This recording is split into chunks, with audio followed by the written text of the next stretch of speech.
como amigos do blog Ser Flamengo, a gente está dando continuidade à série com os ex-presidentes. Estamos aqui com o ex-presidente Hélio Ferraz, né? Já é uma honra estar aqui entrevistando o senhor. E eu sempre falo, o objetivo da gente entender um pouco, né, como é que é presidir o clube de maior torcida no Brasil, né? Acredito que, ainda mais na época que o senhor, né, pegou o clube, né, vindo de uma situação complicada, do impeachment. Mas antes da gente entrar nesse assunto, eu gostaria de saber como e quando começou a sua relação de torcedor com o Flamengo. Na verdade, eu nasci numa família de tricolores, né? Meus avós, meus pais foram nadadores fluminenses, todo mundo lá tricolor.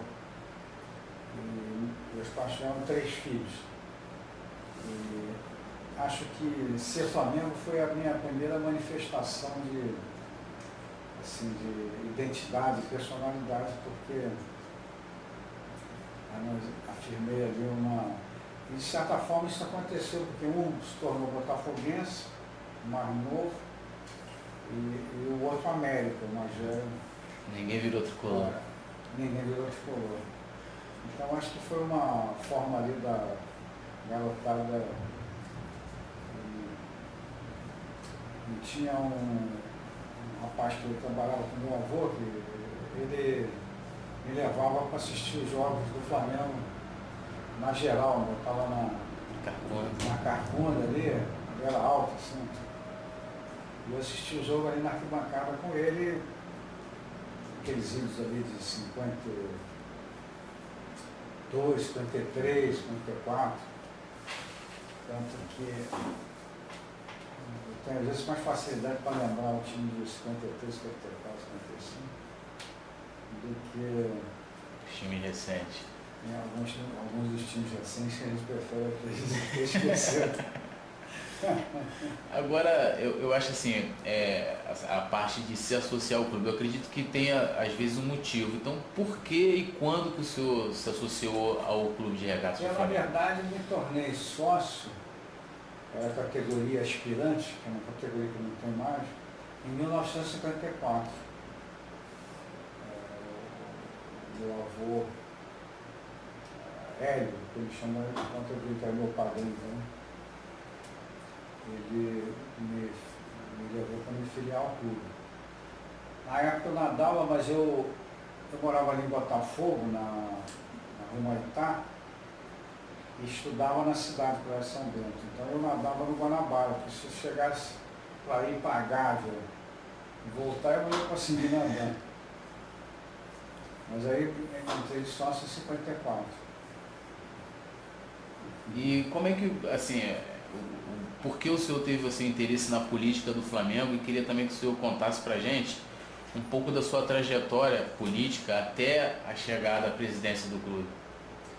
Na verdade, aconteceu o seguinte, eu era empresário, presidi um conjunto de 10 empresas, era presidente do sindicato nacional do nosso setor principal, que era de construção naval, fazia, consequentemente, política partidária, eu era presidente do Instituto Tanqueiro Neves, fui rapidamente secretário de Minas e Energia do Estado, assim, enfim, eu tinha uma atividade política bastante intensa, associada a essa minha atividade de representação setorial, né?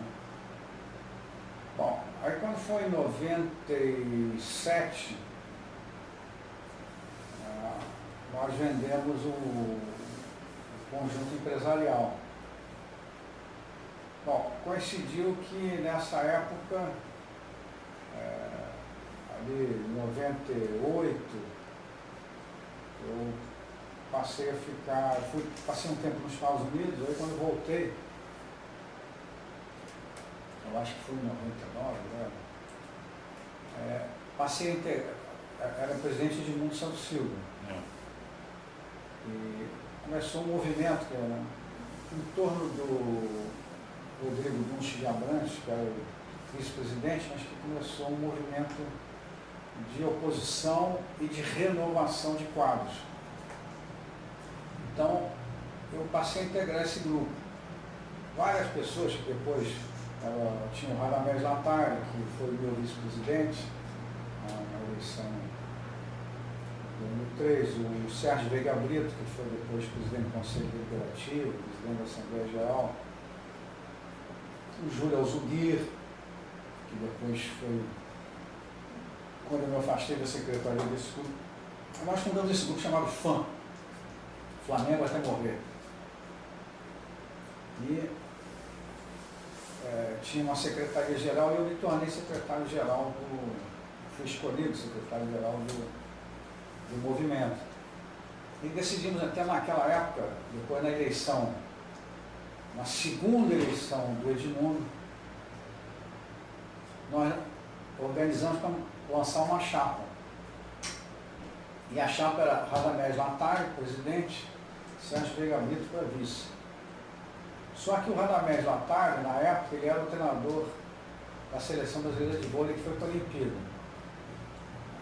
Ele foi para a Olimpíada. Nisso que ele foi para a Olimpíada, o processo político aqui se desdobrou e acabou que o Veiga Brito fez um acordo com o Márcio Braga e foi ser o vice da chapa do Márcio Braga. E nisso o movimento se dispersou. Ele já tinha tido um certo trauma, na hora que foi escolher o candidato a presidente, já houve uma... se eu tivesse, enfim, mais experiência, eu hoje teria evitado a gente lançar uma chapa, porque ela... Mas enfim, então esse grupo todo ali, ele...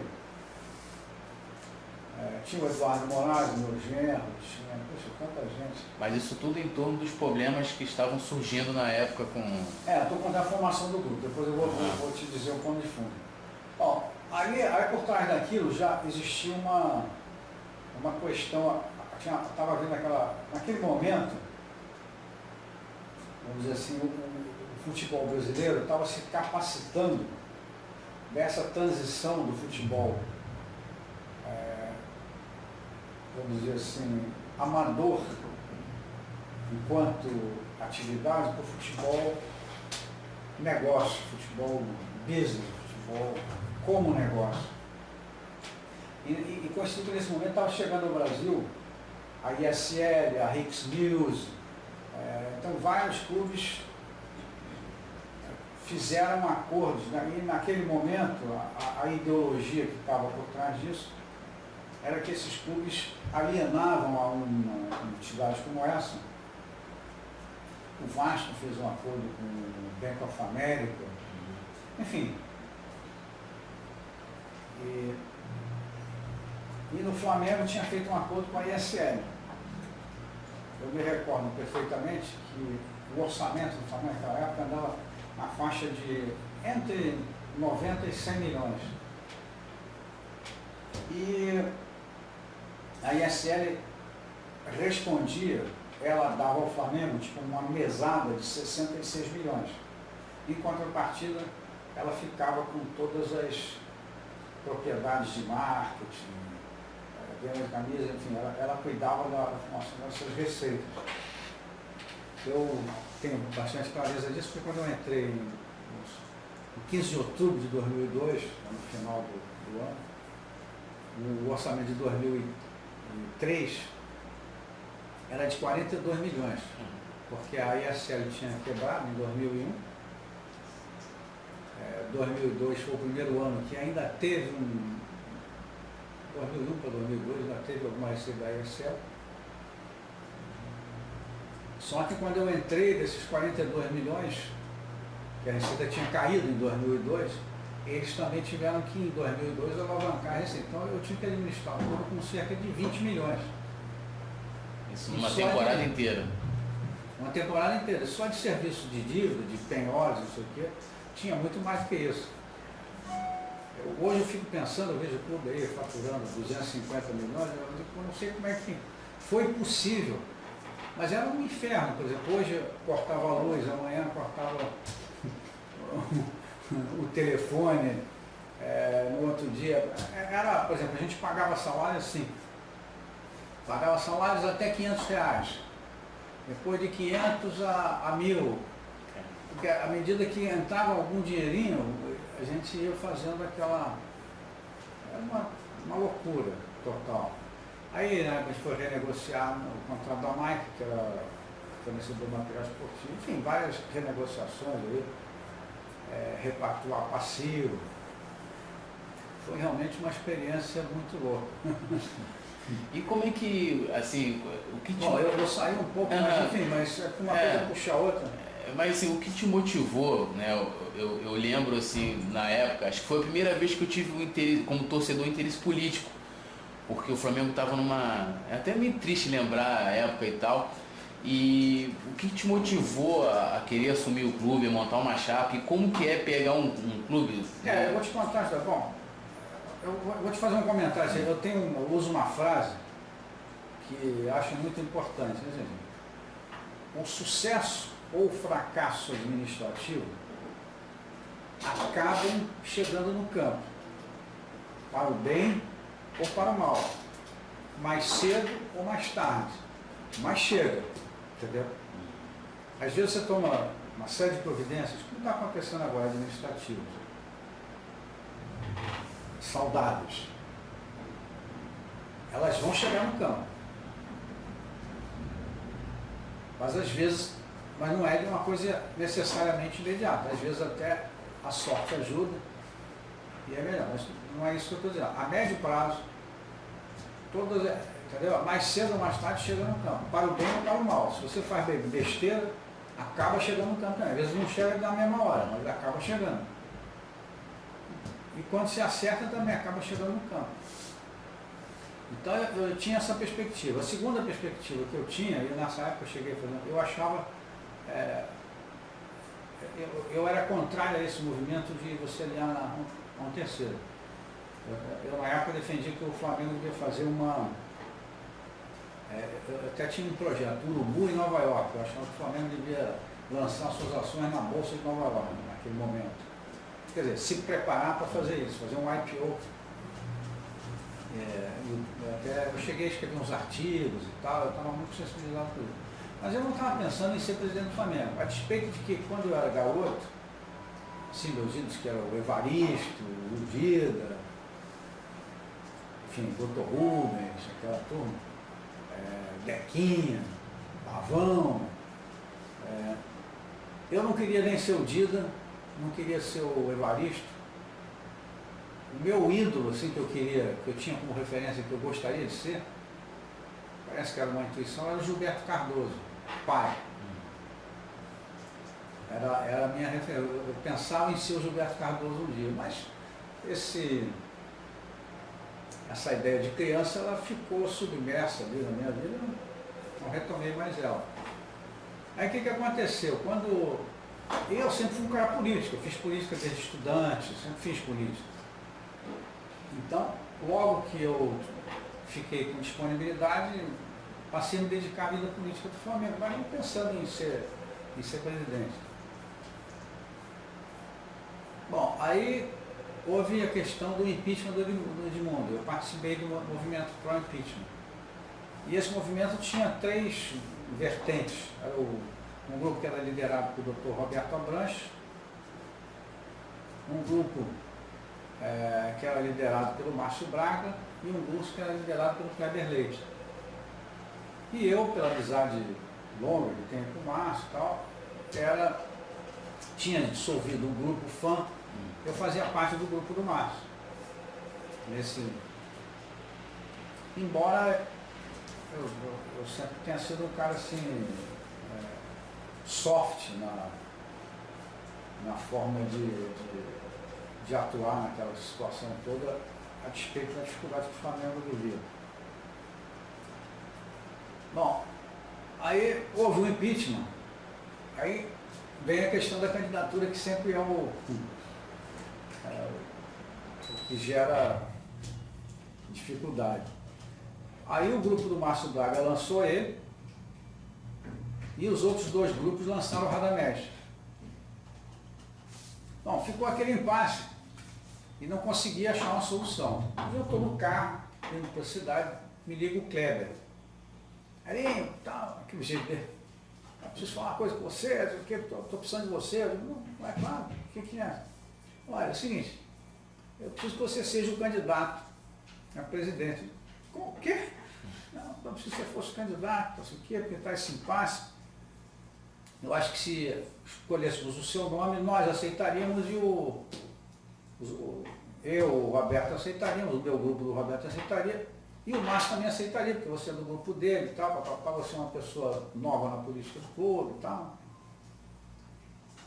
Eu digo, pega, me dá 5 minutos para eu pensar.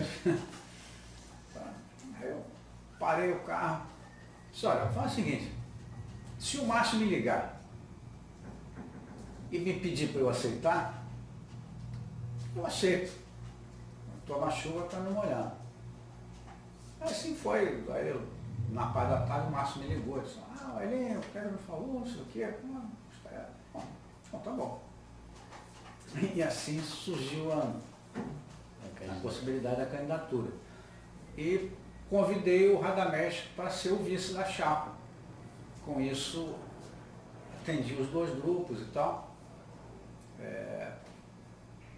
O meu genro até achava que devia ser o contrário. Eu digo, mas Eduardo, a questão não sou eu que estou querendo.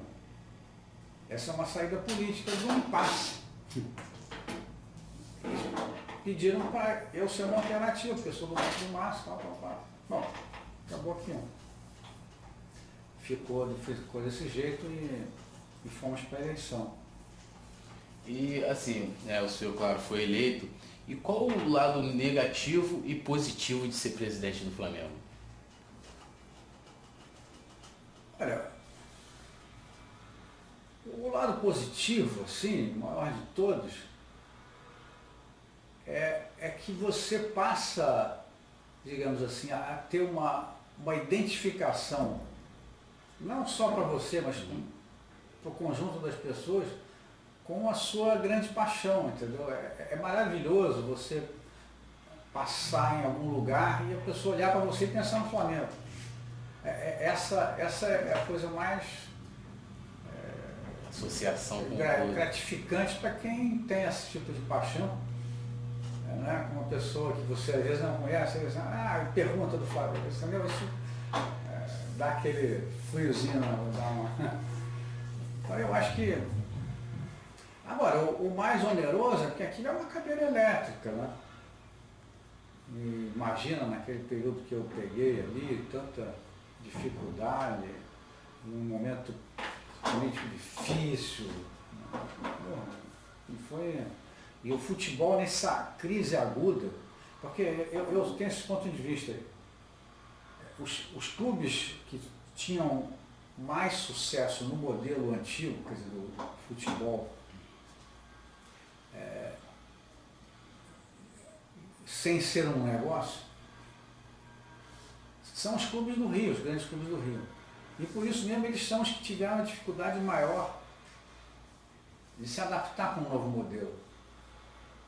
É como uma aristocracia. Você não pode esperar que uma aristocracia seja, vamos dizer assim, a vanguarda de um processo de transformação social. E esses clubes constituem como que uma aristocracia daquele futebol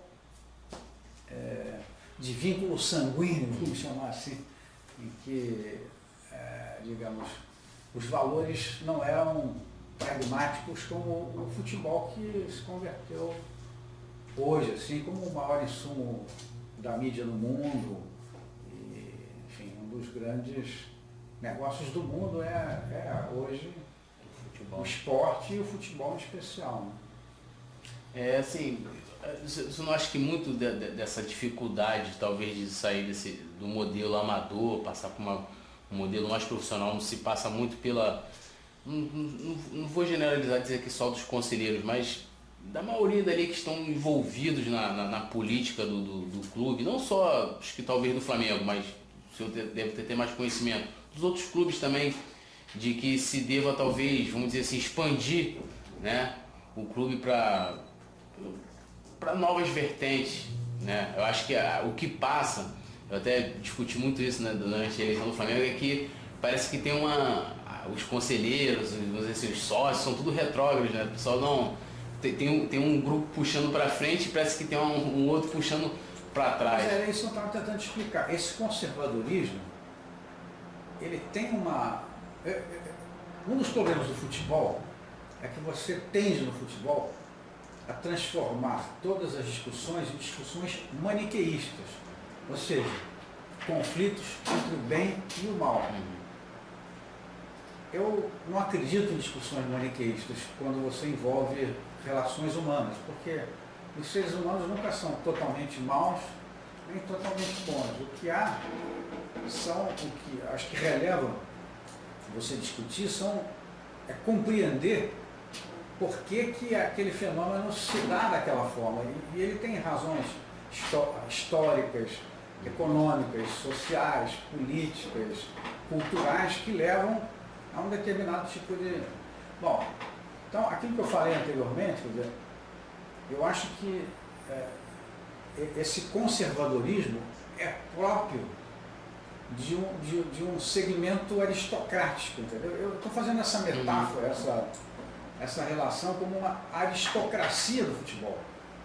O Flamengo, o Fluminense, o Vasco, o Botafogo, indiscutivelmente se constituem numa aristocracia que sedimentou a sua base social naquele modelo do futebol pré-business, pré-negócio. Tanto que eles eram os clubes que, nacional, por exemplo, a torcida que o Flamengo tem no país todo e tal, porque eles eram os mais bem-sucedidos. Consequentemente, essas entidades são aquelas que terão mais dificuldade para evoluir para um processo de mudança, de transformação. Elas têm essa dificuldade maior. E como é que o senhor viu isso? O senhor acha que está mudando? Não, e o Flamengo ainda mais, que além de tudo é uma instituição extremamente democratizada enquanto o seu colégio eleitoral. Eu acho que a grande questão que se discute hoje é o poder político, qual é o limite do poder político, vamos dizer assim, além do muro do clube. Essa é a grande discussão hoje, teórica, discussão filosófica, e que vai permear a discussão de estatuto, etc. E acho que é preciso que essa nova administração compreenda o papel histórico que eles podem ter, e eu sou desses que defendem que o clube abra o seu processo político, assim como eu defendo que a crise do futebol brasileiro é uma crise institucional política. Não é mais possível você gerir o futebol brasileiro com esse sistema coronelista que preside as confederações, a CBF, as entidades, o regime das federações estaduais. O continuismo, a falta de rotatividade. O continuismo é uma faceta desse coronel, um sistema fechado. Né? Não, o que você precisa hoje justamente é abrir. Qual é a grande arma quer dizer, que você tem na sociedade de massa para garantir mecanismos sólidos de controle? É a democratização, é a abertura. Eu acho que os modelos do futebol são hoje a antítese de tudo isso. E se você não tiver apoio político, e vai ser muito difícil ter apoio político com a Copa do Mundo aí pela frente, com tantas benesses, inclusive políticas a serem distribuídas, você não vai encontrar eco para fazer as transformações que precisa fazer. E isso passa por dentro dos clubes também. Esse processo também é difícil. A pessoa que... Você depende que o legislador interno vai fazer a sua captis minúscula. Quer dizer, o legislador interno vai votar pela diminuição do seu poder político em favor de você. É difícil. Essa é a grande grande impasse. Um grande impasse. Qual o balanço que o senhor faz da sua gestão como presidente do Flamengo? Olha, eu acho que na minha gestão, eu trouxe à luz essa ideia de que você precisa buscar, número um, o seguinte, eu vou resumir numa outra frase que é do João Avelange. Eu segui uma máxima do João Avelange. O maestro, o dirigente, tem que atuar como um maestro. O maestro rege a orquestra de costas para a plateia. Depois, quando termina o espetáculo, você vira para o público para ver se eles gostaram, vão te aplaudir, vão jogar um tomate em cima de você. Então, o dirigente, ele antes de tudo, ele tem que ser um maestro, ele tem que pensar ali no que ele está regendo, ele não pode ficar olhando para o público. Porque como o futebol tem muita mídia, isso atordoa muito os dirigentes. Eu acho que eu tive uma qualidade de buscar administrar com aquilo que eu acreditava que era melhor para o clube, em todos os planos. Agora, eu teria que ter naquele momento, e eu acho que eu teria tido condições para isso, eu acho que eu deveria ter naquele momento radicalizado mais a busca por esse modelo societário mais voltado para o business, né? Embora que tenha sido um período muito curto. Eu entrei em 15 de outubro e saí em dezembro do ano seguinte. Você imagina, num clube politizado como o Flamengo, a partir de março, eu entrei em outubro, em março você já estava discutindo a eleição de dezembro. Então, afora os problemas de caixa que eram dramáticos. Mas eu acho que também, assim, eu procurei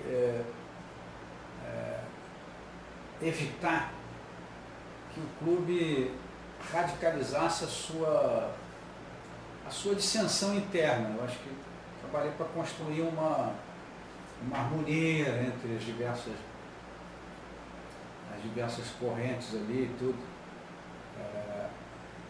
Mas eu acho que a grande falha minha foi...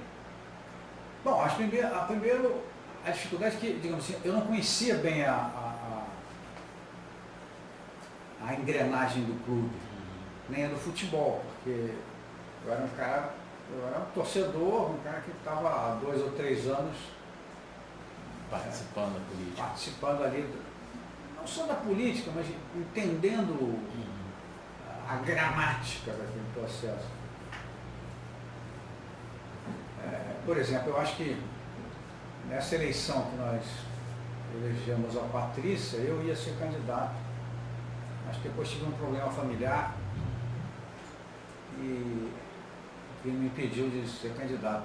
Naquele momento eu acho que eu estava pronto para ser um bom presidente dentro do que eu achava. Da primeira vez, eu acho que me faltava assim, uma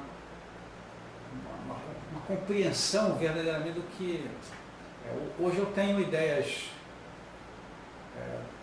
claras assim, sobre os impasses e como enfrentar eles. Enfim, coisas que na época eu tinha muitas dúvidas, entendeu? Assim, sobre qual o caminho seguir. E num período que você tem pouco tempo, isso aí é mortal, né? Então acho que tive essa dificuldade da falta de uma vivência prévia. Né? Agora, tem aquele negócio, você sempre só está pronto para alguma coisa depois que a realizou, depois que a viveu, etc. Eu sempre gosto de fazer essa pergunta porque muitas vezes as pessoas elas medem, né, assim, pelo número de títulos, né, os contratos vantajosos e muitas vezes eu acho assim que o presidente ele tem uma visão também política, como você falou, da harmonia. Eu acho que é muito importante você ter uma harmonia política, assim, ainda mais por um clube como o Flamengo, que até a próxima pergunta, né? essa questão de ter várias correntes políticas. Assim, eu fico, caramba, tem um monte de grupos, né, querendo o bem do Flamengo, mas pensando de formas diferentes. Por que o Flamengo tem tantas correntes políticas? Por exemplo, isso eu acho um mérito desse meu período, foi assim, você resgatar a austeridade, mas não a austeridade no sentido menor da palavra, não. A austeridade no sentido seguinte, olha aqui, eu estou aqui para servir o clube. Então eu fiz tudo dentro dos limites que eu podia, da minha realidade de vida pessoal. Eu estive ali para servir o clube, em todos os sentidos. Inclusive, assim, nunca tive preocupação de imagem, de ficar bonito na fotografia, nunca aceitei que o clube custeasse nada meu e tal. Então procurei sempre fazer essa separação muito nítida do interesse do clube e do interesse pessoal. É uma coisa que era importante naquele momento e continua importante. Quer dizer, você estabelecer o dirigente ele tem que conformar um perfil. Então eu acho que, digamos assim, eu lutei muito por isso. Essa questão, por exemplo, do superávit primário, foi uma ideia que a gente trouxe naquele momento. Até a pessoa vendo no balanço do meu exercício, aparece um prejuízo, mas esse prejuízo, na verdade, se deveu ao fato de que tinha terminado o passe e o balanço contabilizava 30 ou 40 milhões de passe. E eu dei baixa em tudo, sem a preocupação de que, mas o meu balanço... Mas até hoje, você olha no balanço, parece que, mas na verdade nós tivemos o resultado operacional, a receita operacional e a despesa operacional, elas apresentavam superávit. Entendeu? O que foi quase um milagre, porque eu estava vivendo com uma receita 40% do que o clube faturava 2 anos antes. E então eu tive que, por exemplo, todos os esportes que não eram futebol e o remo, eu parti para eliminar e fazer só esses outros esportes como atividade social. Mas agora voltando às correntes políticas, será que dá para a gente, assim, para explicar o porquê de tanta corrente política no clube? Ou não tem?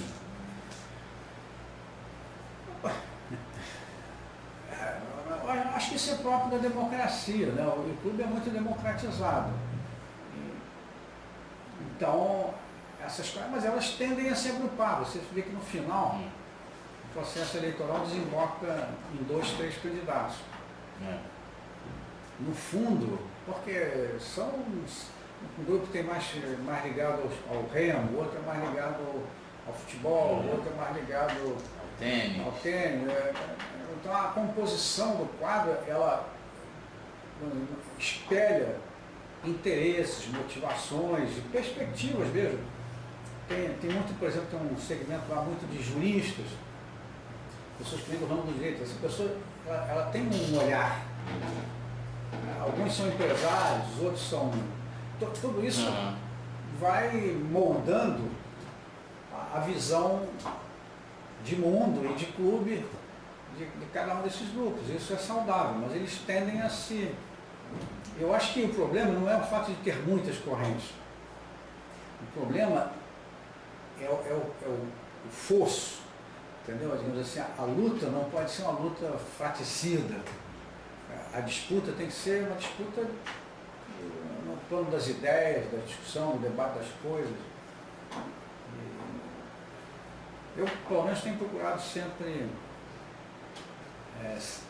distinguir a divergência de opiniões da divergência pessoal. Agora, o futebol tem essa coisa da passionalidade, da paixão, mas eu acho que, na verdade, o nosso maior patrimônio é esse, porque o nosso negócio, o nosso business é a paixão. E a paixão é um negócio muito bom, é muito melhor do que, por exemplo, mal comparando assim como um negócio, do que você vender Coca-Cola. Porque a paixão é uma coisa que liga o seu consumidor, a fidelização, de uma forma que você não encontra em outros segmentos, em outras atividades econômicas. Isso talvez explique porque o esporte cada vez mais ocupa um espaço mais denso na economia, porque ele traz para o universo econômico um componente peculiaríssimo, que é essa relação entre o consumidor, o cliente e a marca. De uma forma que você não encontra, você não diz, eu uso camisa Richards, porque não, se a outra oferecer uma camisa mais bonita ou mais barata, não sei, você vai trocar. Certeza. Mas esse seu chapéu aí, se tiver um chapéu Fluminense de graça, você não vai botar. Não vou de jeito nenhum. Então, a paixão ao contrário. Eu me lembro até que eu dei uma entrevista na época, a revista France Football, estava fazendo uma matéria mundial sobre um dilema, paixão e negócio, na revista francesa, Passion et Affaires. E eu falei uma frase para eles que na matéria foi a chamada de capa. Ele disse assim, notre affaire, c'est la passion. O nosso negócio é a paixão. Então a revista veio na capa com essa frase. E começou porque esse dilema é falso. Ao contrário. Esse é o meu business. E quem não entender isso, tá louco. Acho que agora estão passando meio que tá ficando. Tá. Mas isso era 2003. Nessa época era meio. Vamos lá, 10 anos. Agora voltando um pouquinho à eleição do Flamengo, já está praticamente falando dela. O senhor, né, era no caso. Você. Aliado político da Patrícia, né, era o vice dela. Né, são duas perguntas em uma. Né, por que houve esse rompimento, vamos dizer assim, político com ela, né, e por que o senhor apoiou a Chapa Azul? Bom, na verdade, eu te falei, eu ia ser candidato naquela eleição. Aí, diante da impossibilidade, o grupo, que o meu era o Grupo Vitória, a gente foi procurar um candidato. E achamos que a Patrícia poderia, porque ela era um ícone, um esportista, uma pessoa ligada ao clube, dedicada, enfim, um amor de pessoa. E que a gente podia juntar essa coisa e ela ser essa candidata que empolgasse. Agora, durante o processo administrativo, foi abrindo um fosso aí, da minha perspectiva, enfim, você vê pelas coisas que eu falo e tal, e pela forma como a administração seguiu, assim, fez suas opções, né? Então, esse fosso, mas nós sempre nos mantivemos, a Patrícia sempre respeitou muito a minha... É por isso que eu faço questão de falar de rompimento político, né? Para não entender como se fosse um rompimento assim, pessoal, como se fosse... Não, por exemplo, eu apoiei a campanha dela para vereadora, aí eu dizia para ela, Patrícia, você não deve ser candidata a presidente. E fui coerente com isso. Quando ficou claro, no dia, há 7 dias da eleição, mandei uma carta para ela e do registro da Chapa, disse, olha, eu vou me licenciar no dia 8, que era o dia seguinte à eleição para vereador, porque eu quero ficar à vontade para seguir o meu caminho político. Bom, e dentro das alternativas que se apresentaram, a Chapa Azul representava a renovação, o compromisso com a mudança. Eu fiz uma opção pela renovação de quadros, ideias e métodos. E não me arrependo. O senhor tem gostado da atual administração deles? Sim, e especialmente do presidente. Eu acho que ele tem demonstrado assim, uma sensibilidade, uma pessoa muito... tem as ideias que eu acho que eu precisava, e ele é uma pessoa que as exercita com muita... Porque um dirigente, o bom dirigente é uma coisa muito sutil, né? E ele tem essa sutileza. Eu conheci ele de vista, assim, quando veio o nome dele, eu mesmo fiquei assim um pouquinho na dúvida, porque eu não sabia nem pelo bem nem pelo mal como poderia ser. Mas a convivência me mostrou que gosto muito da maneira como ele trabalha e, enfim, ele representa todas essas ideias que A gente conversou aqui. a gente conversou. Agora, antes da gente terminar, voltando um pouquinho do seu lado torcedor, saindo da política, qual o momento marcante e inesquecível que o Flamengo proporcionou ao senhor? Pode ser no campo político, como dirigente, como torcedor, fica a escolha. Tem tantos momentos aí que é difícil você ser, mas, por exemplo, que são momentos, em cada momento, aquilo tem uma dimensão, mas, por exemplo, o tricampeonato de 55 foi uma bacana, o campeonato mundial, a Libertadores, assim, impactantes, a morte do Gilberto Cardoso, enfim, o campeonato de 92 também foi assim, o Flamengo ia meio ali no oitavo lugar e acabou. Aquele jogo com o Atlético também, no campeonato brasileiro, enfim, Flamengo Botafogo, poxa, tem tantos episódios aí que a gente. Quem é seu maior ídolo rubro-negro? O maior ídolo rubro-negro é o Gilberto Cardoso, o pai. E o atleta, assim, que. Seria o Evaristo e o Zico, né? Agora sim. Mas o Júnior também. O Júnior também tá. Eu fico. O Júnior tem como. Eu também tenho, porque eu tenho assim, uma admiração especial pelo Júnior, porque daquela geração de ouro ele foi o único que eu tive a oportunidade de ainda conseguir ver o finalzinho da carreira dele. Então, o Júnior. Mas eu, por exemplo, vi todo mundo. Eu acho. Assim. O Zico é o Zico. Mas o Júnior, ele tinha. O cara defendia, atacava, tinha habilidade, tinha chutava. Todos. Completo, né? Completo. Eu sou cismado, se eu sinto, por exemplo, nos jogadores, aí eu fico seguindo o time para ver o jogador jogar. O Júnior era um jogador que tinha essa característica, assim, me sensibilizava. Mas, sei lá, eu tenho outros jogadores aí que não são do Flamengo, que eu.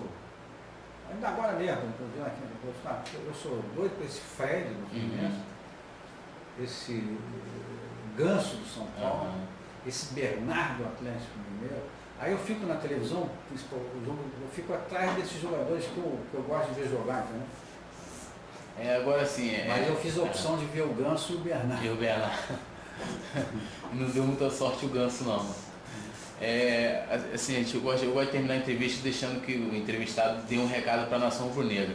Mas assim, hoje em dia todo mundo é muito, vamos dizer assim, associou, na verdade, um grupo, né, como sendo da diretoria. Como é hoje, assim, rapidinho, o relacionamento do senhor com a atual diretoria, né? E o senhor depois deixar um recado para a torcida do Flamengo. Eu já quero agradecer, né, por o senhor ter dado essa oportunidade de a gente bater esse papo aqui. Certo. Eu tenho um relacionamento muito bom com o Eduardo e com o Valim.